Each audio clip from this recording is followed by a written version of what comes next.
All right, my name is Melissa Harshman, and I'm going to do a short video showing you some of the processes I use in some of the large print installations that I make. So what I do is I start off, I'm using an unmounted battleship linoleum, and I've just drawn my image on the block rather loosely of kind of telling me where I'm going to carve. So in a relief print, wherever you carve away won't print when you roll the ink on it. So wherever you want white in your image, you carve away. And I have a selection of tools that I'm going to do that with. So I'm just going to start carving, and you can sort of quickly watch the process. And then I'll show you how I ink the blocks up. So I'm using some Japanese tools that I ordered from McLean's. I use a variety of what's called U-gouges, where the blade, the end of the blade is shaped either like a U. Here's a larger one. You can kind of see, hopefully in there, that there's a U shape to the blade versus, let's see if I can find one, versus a V-gouge, where the end of the blade is shaped like a V, and it just makes different kind of marks when you carve. So I'm going to carve out this flower, and then I will show you what ink I use and how I roll them up, and how you can actually do this at home and print them by hand.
So I'm going to stop there for now and clean up my hands, clean up the block, clean up my table from all the little shavings, linoleum stuff over here, and come back and I'll proof this in black just to see what it looks like, to see if I need to carve away a little bit more.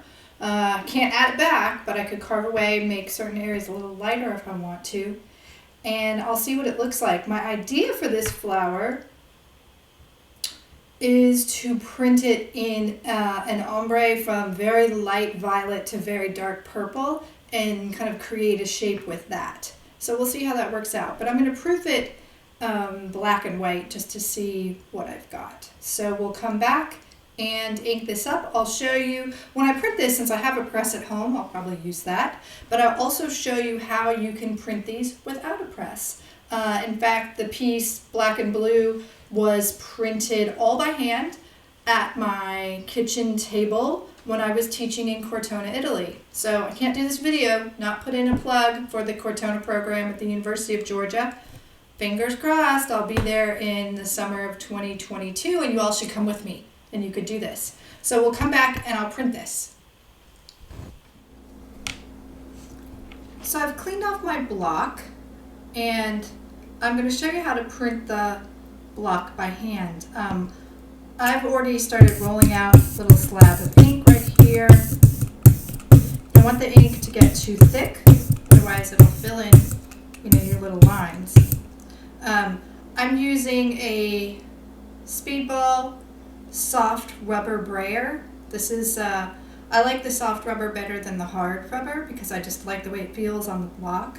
I'm using some Charbonnel black oil-based ink for inking up.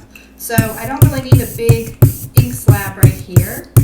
One thing I'll remind you, tell my students all the time, when you're not using your roller, to do it like this on your table rather than like that, which you're going to want to do because you've been inking, because if you leave your roller sitting on the ground with the roller side facing on the table, it'll eventually flatten out and you won't have a nice round roller. So all you have to do is flip it over like that. So there's a little tip.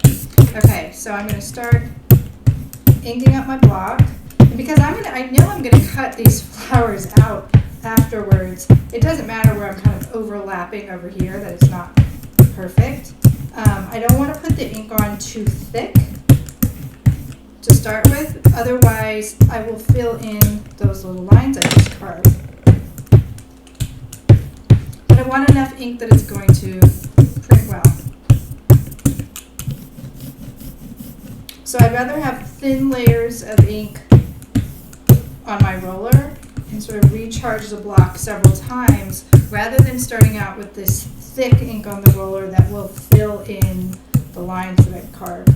Now if you find that your lines are too little and they're filling in all the time with ink, just carve them a little bigger than you think they need to be. They'll still show up as small lines.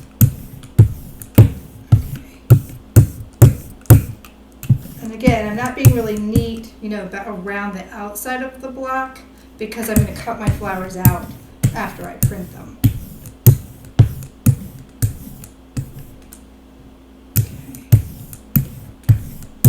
And I was just testing the block when I was sharpening my tools over here.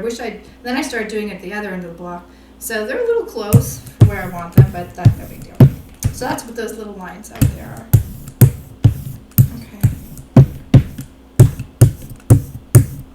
It's like, how much is too much ink? Well, if you print it and it looks gloppy or shiny or really thick ink, or it's filling in, you'll know you have way too much ink. If you don't, you'll know you don't have enough ink on there if when it prints, it's too light. So it's kind of like the Goldilocks, just getting it just right, and that just takes some practice. So we'll see how this goes. I'm going to print on this really beautiful, I don't know if you can tell in the video, but it's a light green kitakata paper. It's a Japanese paper, and I like printing on the thin rice papers because I like the way it takes the ink. And I'm going to take this Speedball brayer that I use first of all to just sort of go over the print to adhere the paper to the ink. Okay, so I could go run this through the press, but I'm going to show you how to do it by hand. What I like to use is an etching burnisher. You have to be careful. I like the ones that are curved up like this and with a longer handle. You just have to be careful that this point is sharp, that you don't cut yourself or rip your paper. You could also use a wooden spoon or a metal spoon. I just like the grip that I get on an etching burnisher. So this definitely takes longer, obviously, than printing with a press. But if you don't have a press, this is a fine substitute. Also, you do have a lot more control when you're hand printing. By how much, if I look at this right now, you can see, how the Baron got kind of a gray, salty, and burnishing it got that really dark black. So if you want to get really tricky, you could, I always tell my students, they could selectively burnish the print if you want to pull out parts of the print darker than others. for this demo, I want to get it all solid black. I want to see what it looks like. So I'm going to continue burnishing this. It's going to take a little while, not that long, but it does take longer than just running it through the press. But again, if you don't have a press, or if you want to get some different looks with your print on how you selectively print it, you kind of can't beat hand printing. So I'm going to finish printing this and then we'll look at it.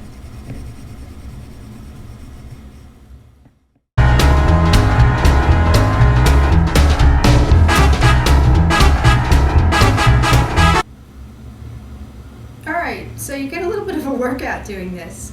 But the other thing I like about the Japanese papers is you can kind of see through it as you're printing, so you kind of know where to burnish.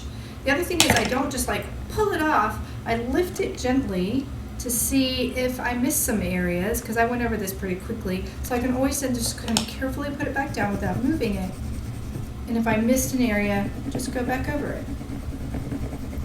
And if you really think, like if you're really light, sometimes you can actually, if you think, oh, I need a little more ink right there, if you're really careful, you can just kind of lift it up, re-ink a spot, put it back down, and then go over it. You know, if you're really light on an area, to get more ink. So there's a couple spots that I'm missing. I did this pretty quickly.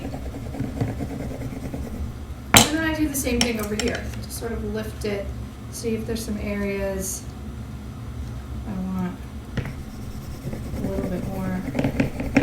I have a pretty lean ink slab, meaning not a lot of ink on there. So I might have been even able to use a little bit more. But I can always really carefully do that. Don't take it off. Go over it. Ink. Peek at it again.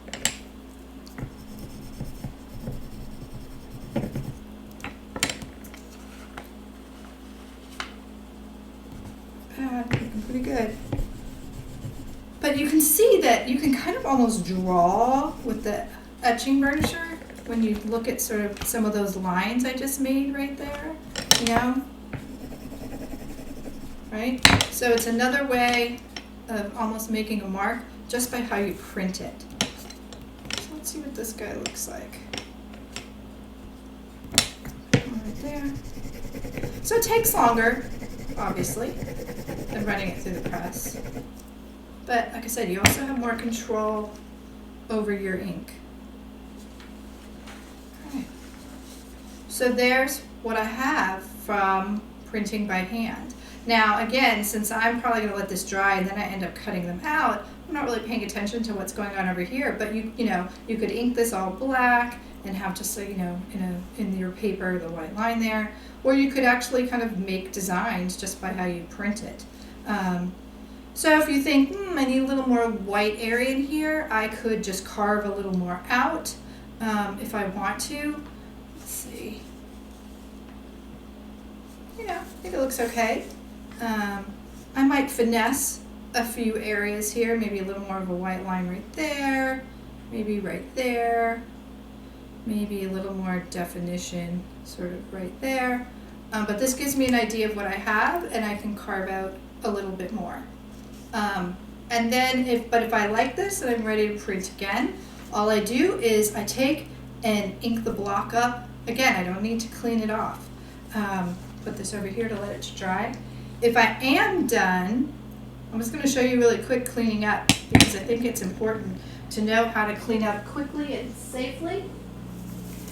I put on these gloves just so my hands don't get so inky. And like I said, I'm using an oil-based ink. So to get my slab, I always have like a little handy-dandy scraper knife here. Gets the ink up really quickly, right? So that won't take much time to clean up. When I'm cleaning up my roller, I try to roll off as much ink as possible. Just do a couple scrapes that way.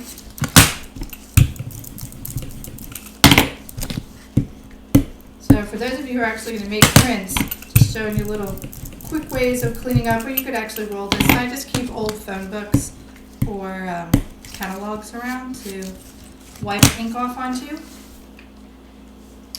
And then what I use for cleanup with my oil-based inks is I use vegetable oil. I just put it in this little handy-dandy container, but it's just vegetable oil. I get the cheapest one at the grocery store, and I don't use any mineral spirits or solvents. It might take a little bit longer with vegetable oil to clean up, but I don't have to breathe in nasty fumes. So I always use vegetable oil. I even use vegetable oil with water-based inks because I think it's easier than soap and water. It seems to come up quicker. But I want to get all the ink out of my block. You don't want ink to dry on your block. So if I'm done printing for the day, I want to make sure I get all of the ink out of my block. And then before I go to print again, I oftentimes will take a clean rag and I'll go over the block again just to make sure I get sort of any residue of oil that might still be in there from that vegetable oil. And if I was going to carve a little bit more, I could do that right now as well. But then I'm ready for printing for the next day because I know I'm going to print this in a lot of different colors, right? And then when I'm cleaning up the roller, I use vegetable oil again. I usually just put a little bit out and I roll my roller in the vegetable oil. And I have to admit, it does take a little bit longer to clean rollers with vegetable oil rather than a mineral spirit. So you never want to use alcohol on these rollers, on these rubber rollers. It'll melt the rubber. And then I just go over it really, really well. It might take a few minutes, but it's worth it because I have speedball rollers I've had for 20 years that I'm still using because I make sure I clean them off really well. And I clean off, I'm working on a glass table, so I clean my whole table off with this. And then if you're worried about having a little residue when you're done, I just go over it with a little glass cleaner. Okay? So quick and easy way of cleaning up. And for the most part, when I'm printing relief prints, I prefer using oil-based inks. That's just personal preference. I like the way they roll. I like the way they dry, even though it takes longer to dry than a water-based ink. I find some of the water-based inks dry too fast. And again, personal preference. I just like to use oil-based inks when I'm printing my relief prints. When you're cleaning up, don't forget the side of the roller, right? Because otherwise that stuff can, as you're printing, let's say a lighter color, you can get that little bit of black migrate in there and pollute your color. So a lot of times people forget to clean sort of the edge of the roller. And some of the speedball rubber rollers, these soft brayers, I think they changed their rubber formula, the rubber that they get, and sometimes it can be a little sticky. So what you just need to do is just dust a little bit of mag or cornstarch or talc over the roller and it won't be sticky anymore when you go to store your roller. So you want to get all the ink off, right? Looks pretty, brand new. Clean that off. And again, when you're storing your rollers, put them face up like that. Don't store them like that. All right? So, fun and easy to carve and hand print linoleum prints. I'll give you one more look at the block I just carved. Oops. And the print. And that's how I made the flowers that are in pieces such as red and black and orange and red.